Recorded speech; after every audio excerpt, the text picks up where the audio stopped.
السلام عليكم ورحمة الله وبركاته. دور ونكسن أشياء أركوسين روف كول مصوات ماذي كركي سلسارة ياسين إنكي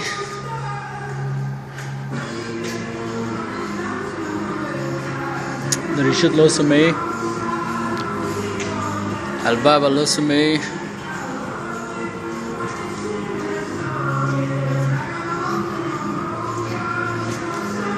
سيلين كدنا عساكاس أورحدا كسو جلسو جلاس لوجو حري دونا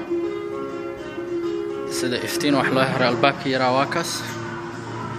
الباب كلوينا واكنا ماشا هو 11 feet كركيسي almost وديار دريشدي سا لوجو حرايا راح ودي من ملها meelaha albaabka u dhow arkaysiin waa 6 wood ayaa la isku xiray 4 iyo 2 geesaha ah 2 iyo 2 albaabka banaanka ah same thing here laba dhaxdaas arkaysiin almost meeshan waa 4 iyo 4 iyo hal dhaxda ku jiro waa arkaysiin 3 iyo 3 iyo 4 dhaxda ku jirto waa albaabkii laba dhaxdiisii. This must be high ceiling, strong gradual. waxay lagu sameyn karo safety aan soo dumaynin haduu baraf walba imaado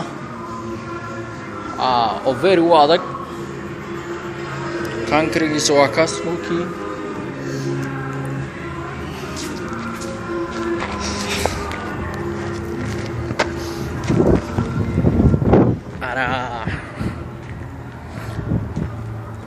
saadu aragtiin ceiling waa la saaray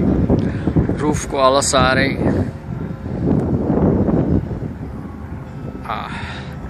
dalka Mareykanka waxa la isticmaalaa roofka meeshii danka isticmaali jirteen oo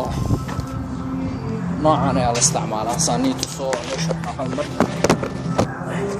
geedana la isticmaalaa roofka waa geed plastic carana oo jilicsan so 10 years qaarkooda sidoo kale adeeggiisa u kala iibsatay kareen qaar 10 years waaye qaar 5 years waaye kan hadda waa the best one, the strongest one waa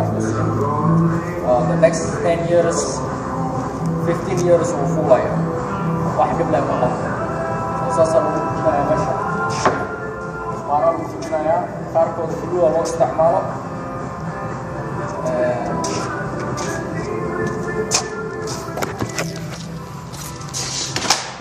kaas isagoo dhulka yar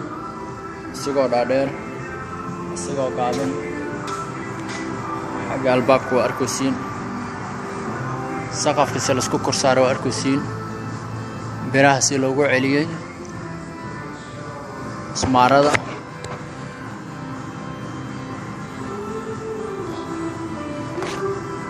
very nice alxamdulillah almost waa dhamaaday it takes 1 week ay qaadatay hal week dhan ayaa la dhisay oo laba qofood lagu dhisay so good to go.